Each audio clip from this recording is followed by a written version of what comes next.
Hi hello, क्या हाल चाल है। आ गए हैं एक नई वीडियो के साथ। आज हम बात करने वाले हैं रिएक्ट के हुक्स के बारे में। रिएक्ट में हुक्स क्या होते हैं और उनको कैसे इम्प्लीमेंट करते हैं उसके बारे में बात करेंगे। और कुछ हम हुक्स भी लेंगे और मैं उसका लाइव एग्जांपल भी बताऊंगा कि हम उन हुक्स को कैसे यूज़ करते हैं और जो कोड में हमारा यूज़ होता है वो कैसे होता है। आज इस वीडियो में इन चीज़ों के बारे में बात करने वाले हैं हम।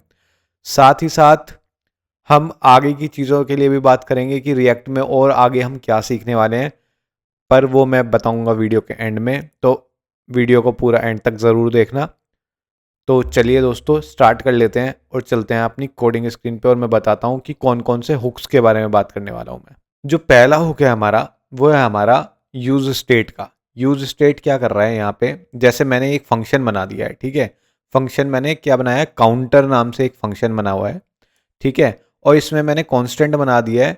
यहाँ पे मैंने रिएक्ट के साथ यूज स्टेट को कॉल करवा लिया है, ठीक है। और यहाँ पे मैंने काउंट दे दिया है और यहाँ पे मैंने क्या किया है, इसको सेट कर दिया है काउंट को।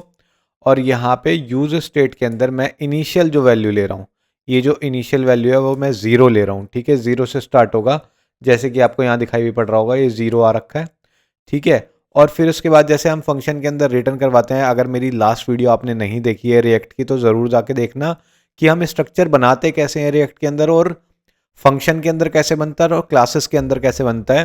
वो मैं आई बटन पे ऊपर दे दूंगा यहाँ पे, ताकि आप वो वीडियो जाके ज़रूर देखें। उसके बाद आप ये वीडियो भी देख सकते हो, या फिर ये वीडियो देखने के बाद वो वीडियो देख लेना, ताकि आपको चीज़ें क्लियर हो जाएं कि हम स्ट्रक्चर बनाते कैसे हैं। तो यहाँ पे मैंने क्या दिया है, रिटर्न करवा दिया है। फंक्शन के अंदर हम रिटर्न करवाते हैं वैल्यूज़ को। तो यहाँ पे मैंने HTML कोड लिखा हुआ है, ठीक है। जो हमारी JSX है वो HTML कोड प्लस जावास्क्रिप्ट को सपोर्ट करती है। तो यहाँ मैंने HTML कोड लिखा हुआ है। यहाँ पे मैंने क्या कर दिया, यहाँ पे मैंने काउंट करवा दिया। ये जो मैंने काउंट लिया था, ये जो काउंट लिया था, ये मैंने यहाँ पे प्रिंट करवा दिया है। और ये काउंट कहाँ से आ रहा है हमारा, ये हमारा यहाँ से वैल्यू आ रही है। ये ज़ीरो लिखी हुई है, वो वैल्यू यहाँ से आ रही है। अब मैंने एक बटन बना दिया है यहाँ पे, अगर आपको यहाँ पे दिखाई पड़ रहा होगा, ये मैंने बटन बनाया है इंक्रीमेंट नाम से, ठीक है। अब मैंने इसको क्या बोला है, यहाँ पे सेट काउंट कर दिया है। यानी जो मैंने दूसरा पैरामीटर लिया था इसमें सेट काउंट का, उसमें क्या लिख दिया मैंने, काउंट प्लस वन। यानी जो इसकी वैल्यू है, जैसे सपोज करो यहाँ पे ज़ीरो आ रही है, तो यहाँ पे काउंट की वैल्यू ज़ीरो आएगी और फिर प्लस हो जाएगी, और वन में वन प्लस हो जाएगा तो उसकी नई वैल्यू बन जाएगी, नई वैल्यू यहाँ पे सेट हो जाएगी, ठीक है। यहाँ पे वैल्यू सेट हो जाएगी नई। फिर उसके बाद वो जो काउंट की वैल्यू आएगी वो नेक्स्ट वाली वैल्यू आएगी जो हमारी सेट होके आ रही है, ठीक है।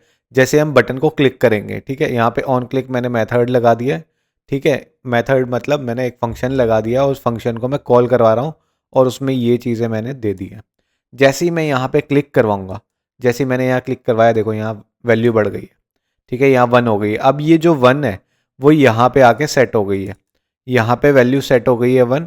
अब ये जो काउंट है, ये काउंट हमारा कहाँ जाएगा, वो यहाँ पे जाएगा वन, ठीक है। ये जो काउंट है यहाँ पे जाएगा, यानी यहाँ पे जो वैल्यू गई है वो वन गई है। अब यहाँ पे वन जाएगा, जब इंक्रीमेंट होगा तो इंक्रीज होके यहाँ पे वैल्यू हमें दिखेगी। यहाँ पे मैं इंक्रीमेंट पे दोबारा क्लिक करता हूँ तो हमारी अब काउंट की वैल्यू टू हो गई है, ठीक है, टू हो गई है इसमें।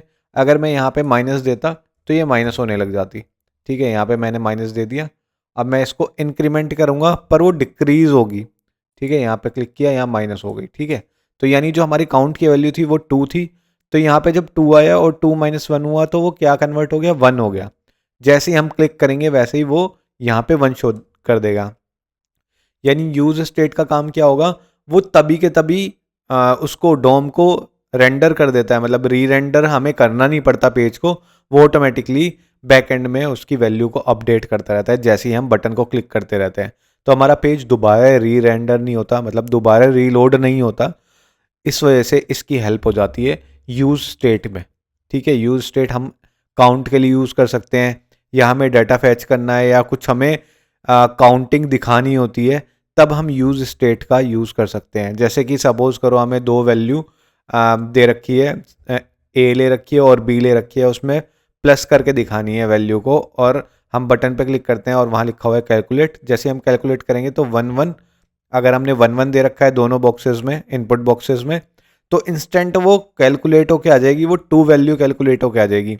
वो ये नहीं होगा कि बटन क्लिक किया हमने पहले, वो फंक्शन के अंदर जाएगा, फिर उसके बाद वो पूरा रीरेंडर होगा पेज, फिर आपको वैल्यू वो फैच करके लाएगा। नहीं, ये डायरेक्टली यूज़ कर देता है और यहाँ पे बैक एंड में वो चलता रहता है, जिसको हम बोलते हैं वर्चुअल डोम। ठीक है, वर्चुअल डोम में हमारा काम हो जाता है और फिर उसके बाद वो मैनिपुलेट होकर वो एक्चुअल डोम में हमें शो होने लग जाता है। ठीक है, ये चीज़ आपको समझ में आ गई। अब जो हमारा सेकेंड हुक है वो है हमारा context, use context. Use context ये बहुत इंपॉर्टेंट है, क्योंकि इंटरव्यू के टाइम में यूज़ स्टेट और यूज़ कॉन्टेक्स्ट के बारे में पूछा जाता है। यूज़ कॉन्टेक्स्ट हम यूज़ क्यों करते हैं? यूज़ कॉन्टेक्स्ट को ऐसे समझ लीजिए, आपके बहुत सारे कंपोनेंट हैं। ठीक है, ये हमारा काम आता है प्रॉप ड्रिलिंग करते हैं उस टाइम पे, उसको अवॉइड करने के लिए हमारा यूज़ कॉन्टेक्स्ट का यूज़ होता है। क्योंकि क्या होता है, जैसे कि आपने बहुत सारे कंपोनेंट बना रखे हैं, बहुत सारे कंपोनेंट बना रखे हैं, उसमें अलग अलग वैल्यूज़ पड़ी हुई हैं। किसी में आपका नेम पड़ा हुआ है, किसी में उसका डेट ऑफ बर्थ पड़ा हुआ है, या किसी में पासवर्ड पड़ा हुआ है, या कुछ भी ऐसी चीज़ जो हम फैच करके ला रहे हैं और फैच करके हम एक कंपोनेंट में दिखा रहे हैं, यानी एक पेज में दिखा रहे हैं। तो उसके लिए क्या करेगा, वो डिफरेंट डिफरेंट कंपोनेंट में जाएगा। पहले ए कंपोनेंट में जाएगा, फिर उसके बाद बी कंपोनेंट में जाएगा, फिर सी कंपोनेंट में जाएगा। तो उस चीज़ को अवॉइड करने के लिए हम किसका यूज़ करते हैं? यूज़ कॉन्टेक्स्ट का यूज़ करते हैं। वो क्या करता है, सारे डेटा को एक कंपोनेंट में लाके इकट्ठा कर देता है, और अब क्या कर सकते हो, अब वहाँ से आप डायरेक्टली पिक कर सकते हो। तो अभी यहाँ पे क्या कर रहे हैं हम, एक मैंने थीम नाम से फंक्शन बनाया और यहाँ पे मैंने वैल्यू क्या करवा दी, यहाँ पे कलेक्ट करवा दी कि ये जो मैंने क्रिएट किया है, यहाँ मैंने कॉन्टेक्स्ट क्रिएट किया है और यहाँ पे लिख दिया मैंने क्रिएट कॉन्टेक्स्ट। मैंने यहाँ पे लाइट थीम दे दिया है। ठीक है, लाइट थीम दे दी है, और यहाँ पे थीम मैंने यहाँ से कॉन्टेक्स्ट को कॉल करवा लिया, इस कॉन्टेक्स्ट को कॉल करवा लिया और यहाँ पे रिटर्न करवा दिया मैंने थीम इक्वल टू थीम। ठीक है, ये हमारी लाइट आनी चाहिए। ठीक है, अब मैंने कॉन्टेक्स्ट में क्या किया, यहाँ पे एक ये बना हुआ है, थीम नाम से बना हुआ है। ठीक है, एक थीम नाम से सपोज करो कंपोनेंट बना हुआ है, वहाँ से वैल्यू उठ के आ रही है। अब मैं यहाँ से क्या भेज रहा हूँ, इस प्रोवाइडर के थ्रू। ठीक है, प्रोवाइड करवा रहा हूँ इस कॉन्टेक्स्ट में कि जो उसकी वैल्यू है वो डार्क होनी चाहिए। तो यहाँ पे हमारी डार्क वैल्यू आएगी। ठीक है, आपको समझ में आ रहा है? यानी हमारी दूसरे कंपोनेंट से वैल्यू को मैनिपुलेट कर दिया, और जो हमारी एक्चुअल वैल्यू यहाँ से हम भेज रहे हैं वो वैल्यू को वो चेंज कर रहा है। ठीक है, ये क्या कर रहा है, यूज़ कॉन्टेक्स्ट नहीं, यहाँ पे प्रोवाइडर के थ्रू हम यहाँ पे वैल्यू को चेंज कर रहे हैं इस कॉन्टेक्स्ट में से। ठीक है, अब इस कॉन्टेक्स्ट में से वैल्यू ऑटोमेटिकली इस थीम के अंदर उठ के गई है, और ये थीम में यहाँ पे ये ऑटोमेटिकली यहाँ पे वैल्यू डल गई है। ठीक है, ये चीज़ आपको समझ में आ गई। ठीक है, यूज़ कॉन्टेक्स्ट का हम तब यूज़ करते हैं, यहाँ पे क्रिएट कॉन्टेक्स्ट कर लिया हमने लाइट, और यहाँ पे हम अपनी वैल्यू यहाँ से कॉन्टेक्स्ट से उठा कर आ रहे हैं। यानी कॉन्टेक्स्ट में जितनी भी वैल्यूज़ पड़ी होंगी या कुछ भी डाटा पड़ा होगा, आप वहाँ से फैच करके ऑटोमेटिकली अपने कंपोनेंट में दिखा सकते हो। आपको ये नहीं करना पड़ेगा कि डिफरेंट डिफरेंट कंपोनेंट में जाके आपको वैल्यू को फैच करके लाना पड़ेगा, फिर उसके बाद वहाँ पे इकट्ठा करना पड़ेगा। उसके लिए बहुत ज़्यादा, मतलब उसको ही बोलते हैं हम प्रॉप ड्रिलिंग, यानी ये प्रॉपर्टी है, उसको ड्रिल करते हैं। अलग अलग प्रॉपर्टीज़ होंगी, जैसे नेम हो गया या कोई एट्रीब्यूट हो गया या कुछ भी ऐसी चीज़ जो हमने प्रॉपर्टी डिफाइन की है और उसको हम वहाँ से फैच करके ला रहे हैं, तो हमें वो चीज़ नहीं करनी पड़ेगी। सिंपल एक कॉन्टेक्स्ट बनाएंगे, कॉन्टेक्स्ट के थ्रू हम सारी वैल्यू को वहाँ पे शो कर देंगे। ठीक है, ये हमारा एक सेकंड हुक होता है जो हम यूज़ करते हैं रिएक्ट के अंदर। अब आप ये सोच रहे होंगे, ये मैं हुक हुक बात तो कर रहा हूँ, पर हुक होता क्या है? हुक एक्चुअली क्या होता है, प्री डिफाइंड हमारे फंक्शंस होते हैं जो रिएक्ट के अंदर बने होते हैं, जिसकी हेल्प से हम अपने जो कंपोनेंट को मतलब ईजिली यूज़ कर सकते हैं, और मतलब मैनिपुलेट कर सकते हैं, अपने जो कंपोनेंट होता है उसको मैनिपुलेट कर सकते हैं इसकी हेल्प से। तो ये प्री डिफाइंड फंक्शंस बने होते हैं जिसकी हेल्प से हम अपना काम को मतलब बहुत ईजी बना सकते हैं। ठीक है, अब बात कर लेते हैं हम थर्ड जो हमारा हुक है उसके बारे में। जो थर्ड हुक है हमारा वो वाला है यूज़ इफेक्ट। ठीक है, यूज़ इफेक्ट क्या करता है, जब आपको कोई काउंटर दिखाना होता है, मतलब काउंट दिखाना होता है, ठीक है, जैसे टाइमर दिखाना होता है, या फिर आपको कोई डाटा को फैच करके लाना होता है, उस टाइम में हम यूज़ इफेक्ट का यूज़ करते हैं। जैसे कि मैंने यहाँ पे एक टाइमर बना दिया है, ठीक है, एक फंक्शन बना दिया है टाइमर, और मैंने यहाँ कॉन्स्टेंट वैल्यू दे दी है। तो जैसे हमने यूज़ स्टेट में किया था, यहाँ पे एक दो पैरामीटर देंगे हम, यहाँ पे सेकंड देंगे, और यहाँ पे हम क्या करवाते हैं, सेट करवाते हैं उन सेकंड्स को, जिसके हम क्लिक पे वो चीज़ें चलाते रहते हैं। ठीक है, अब यहाँ पे मैंने क्या किया, यहाँ पे एक कांस्टेंट बनाया इंटरवल नाम से, यहाँ पे सेट इंटरवल करवा दिया मैंने, मतलब ये सेट इंटरवल मैंने एक फंक्शन बना दिया। अब इस फंक्शन में मैंने क्या किया, ये सेट सेकंड को सेकंड के हिसाब से चेंज करता जा रहा हूँ, मतलब क्या कर रहा हूँ, एस में वैल्यू पुट कर रहा हूँ और यहाँ पे प्लस कर रहा हूँ।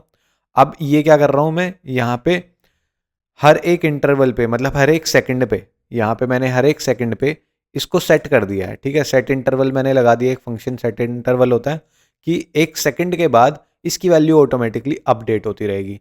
यानी मैं जो टाइमर लगाया ना, यहाँ पे आपको दिखाई दे रहा है, अगर मैं इसको रिफ्रेश करूँगा तो यहाँ पे जैसे आपको दिखाई पड़ रहा है, यहाँ पे टाइमर मैंने स्टार्ट कर दिया है, ठीक है। यहाँ पे क्या हो रहा है, यहाँ पे सेकंड्स में वो ऑटोमेटिकली सेट हो रही है, जो हमने सेट सेकंड्स का रखी है वो ऑटोमेटिकली यहाँ पे सेट हो रही है, ठीक है। और यहाँ से सेकंड से वो वैल्यू पिक कर रहा है, यानी मैंने यहाँ पे इनिशियल 0 दे दी है और 0 से वो स्टार्ट करेगा और फिर वो इंक्रीमेंट करता रहेगा हर एक इंटरवल पे। अगर मैं इसका टाइम इंक्रीज़ कर देता हूँ, यहाँ पे मैं 2 दे देता हूँ, यानी हर 2 सेकंड पे वो इसका जो टाइम है वो इंक्रीज़ होगा। अब 29 है, 30 हो गया, फिर 2 सेकंड बाद 31। तो ये हर 2 सेकंड पे, हर एक इंटरवल पे ये ऑटोमेटिकली अपडेट करता रहेगा। यहाँ पे जो वैल्यू है सेकंड्स की वो अपडेट करता रहेगा, ठीक है। यहाँ पे रिटर्न करवा दिया मैंने इसमें सेट इंटरवल को, मतलब ये वाला, और ये इसको अपडेट करता रहेगा, ठीक है। यहाँ पे हम यूज़ करते हैं कि हमें डाटा को फैच करना होता है बैकएंड से, तब हम इसका यूज़ इफेक्ट का यूज़ करते हैं, और या फिर हमें कोई टाइमर लगाना होता है तब उसका यूज़ करते हैं। मतलब इस टाइप की चीज़ों के लिए हम यूज़ इफेक्ट का जो हमारा हुक है उसका यूज़ करते हैं। अब थर्ड हुक हमारा जो है वो है हमारा यूज़ रेफ। यूज़ रेफ क्या करता है, रेफरेंस का काम करता है, ठीक है। जैसे कि हमने यहाँ पे एक रेफरेंस के लिए मैंने यहाँ दे दिया है, यहाँ पे मैंने इनपुट बनाया, अब इसको मैंने यूज़ कर लिया है यूज़ रेफ करके, ठीक है। और यहाँ पे मैंने क्या किया, यहाँ पे इनपुट पे मैंने फोकस लगा दिया, ठीक है। अब रिटर्न के अंदर, क्योंकि ये मैंने फंक्शन बनाया था तो रिटर्न लिखना पड़ेगा। अब इसके अंदर मैंने क्या किया, यहाँ पे रेफरेंस क्या दिया, मैंने इनपुट का रेफरेंस दिया और इनपुट मैंने क्या लगाया था, यहाँ पे लगाया था। अब ये क्या कह रहा है, इस वाले फंक्शन को कॉल करवा दो, ठीक है। अब ये वाला जो फंक्शन है, ये वाला फंक्शन हमने यहाँ पे ले रखा है, ठीक है। जैसे ही हम क्लिक करेंगे वो क्या करेगा, फोकस को कॉल करवा देगा, ये वाला फोकस को यहाँ पे इसके रेफरेंस पे, यानी जो रेफरेंस लिया हुआ है उस पे हमारा कॉल करवा देगा। जैसे ही मैं इस पे क्लिक करूँगा तो यहाँ पे ऑटोमेटिकली फोकस आ जाएगा। अगर मैं बाहर क्लिक किया, जैसे ही दोबारा क्लिक किया तो यहाँ पे फोकस आ जाएगा, ठीक है। तो ये रेफरेंस का काम करता है कि ये रेफरेंस देता है कि हाँ ये वाला जो इनपुट पे, इस वाले इनपुट पे हमारा, ये इनपुट पे हमारा करंट फोकस लगाना है, ठीक है। जो फोकस है वो इस वाले इनपुट पे लगाना है, तो मैंने यहाँ पे रेफरेंस दिया था इसका, और ये यूज़ रेफ का यूज़ करेगा, ठीक है। जो प्री डिफाइंड फंक्शन बना हुआ है उसका यूज़ करेगा, और फिर मैं कह रहा हूँ इस फोकस को, मतलब इस वाले फोकस को कॉल करवा देगा। ये जो मैंने यहाँ एरो फंक्शन बनाया हुआ है, इस वाले पे क्लिक करने के बाद इसको कॉल करवा देगा और उस पर वो फोकस लगा देगा। जैसे हम वापस क्लिक करेंगे तो यहाँ फोकस लग रहा है।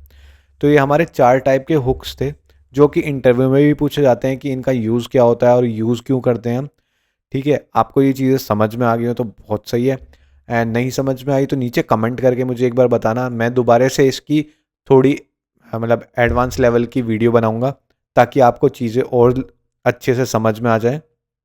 तो आज इस वीडियो को इतना ही रखते हैं, मिलते हैं हम नेक्स्ट वीडियो के अंदर। और अगर मेरी वीडियो आपको अच्छी लग रही हो तो इसको लाइक ज़रूर कर दीजिए, और चैनल पे नए हो तो सब्सक्राइब कर दीजिए। मिलते हैं हम नेक्स्ट वीडियो के अंदर, तब तक के लिए टाटा बाय बाय।